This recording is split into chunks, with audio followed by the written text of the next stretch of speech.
İçinde bulunduğumuz süreç insanları hayal kırıklığına uğratmış, endişeli ve yalnız hissettiriyor. Endişe içerisinde artık her şeyin eski düzenine dönmesi bekleniyor. Hayatın ne zaman normale dönmeye başlayacağını merak etmek doğaldır, ancak hiç kimse mevcut sosyal mesafeli tedbirlerin ne zaman güvenli bir şekilde kaldırılabileceğini ve bu nedenle Covid-19 krizinin ne zaman sona ereceğini kesin olarak tahmin edemez. Tüm dünya olarak aldığımız ortak tedbirler var ama bireysel olarak devletler kendi hastalık verilerine göre adım adım olağanüstü tedbirleri azaltacak. Ama bunların zamanlaması için tahmin edebileceğimizden çok fazla değişken var.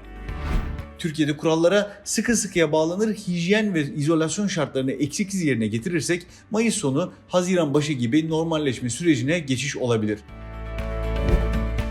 Bununla birlikte enfeksiyon uzmanları sosyal mesafenin getirdiği koşulların nasıl ilerleyeceğini biliyorlar.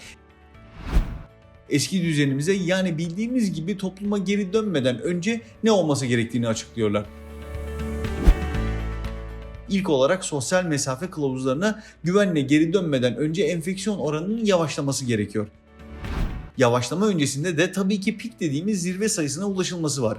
Yani vaka sayısının en yüksek rakamlara çıkması, sonrasında artık düşüşe geçeceğinin işaretini verecek bizlere. Bu en önemli nokta diyebiliriz. Enfekte sayısı zirveye ulaştığında yeni vakaların sayısı 1 veya 2 hafta boyunca sürekli olarak azalmalıdır. Bu durum oluşursa tedbirler biraz gevşemeye başlayacaktır. Evden çıkmamak sosyal uzaklığın en agresif, zorlayıcı biçimlerinden biridir. Ancak devletlerin Covid-19 yayılmasını engellemek için kullanabileceği tek önlem de değildir. Bu kararlar kaldırıldığı zaman diğer alınan tedbirlere devam edilecek ve hayat anında eskiye dönmeyecektir. Harvard'ın Teachan Halk Sağlığı Okulu'nda yapılan yeni bir araştırmaya göre takip eden daha küçük salgınlara bağlı olarak sosyal mesafeli tedbirlerin 2021'in başından ortalarına kadar tamamen gevşetilebileceği bildiriliyor. Önümüzdeki birkaç ay içerisinde bir giyim mağazasına alışveriş yapmak, kafe veya restoranda yemek yemek mümkün olacaktır. Ancak tabii ki yeni kurallar ile kişiler arası mesafeler korunmaya devam edecek. İçerideki insan sayıları yine sınırlı olacak. Maske kullanmaya da uzun süre devam edileceği gözüküyor. Spor, konserler, mitingler ve benzerleri büyük kitleleri bir araya getirecek etkinliklerin başlaması ise daha da gecikebilir. Normalleşmeye dönüş sürecinde dünya üzerindeki gelişmelere de baktığımız zaman yeni koronavirüsün ortaya çıktığı Çin'in Wuhan şehrinde vatandaşların artık seyahat etmesine izin veriliyor. Danimarka'da ilkokullar ve kreş ve yuvalar yeniden açıldı. Viyana, Avusturya'da binlerce mağaza ilk kez haftalar içinde kapılarını açtılar.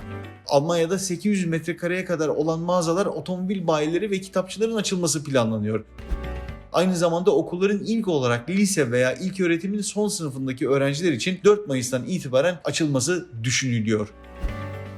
Başta da belirttiğimiz gibi ülkeler kendi verilerine göre kendi yol haritalarını çiziyorlar. Ancak yine tüm dünyayı birleştiren bir gerçek var. Bu da aşının bulunması. Bir aşı olana kadar normal asla eskisi gibi olmayacak. Bu noktada güzel gelişmeler ve yoğun çalışmalar mevcut. Umuyoruz ki en kısa sürede bu sağlanacak. O zamana kadar kendinizi buna alıştırmak ve hazırlamak tüm endişeyi ve belirsizlikleri hafifletecektir. Yakın geleceğe dair yapacağınız planlarınızı eski şartlar yerine yeni şartlara göre planlamamız verimli olur. Sağlıkla kalın diyoruz ve kanalımıza abone olmayı unutmayın.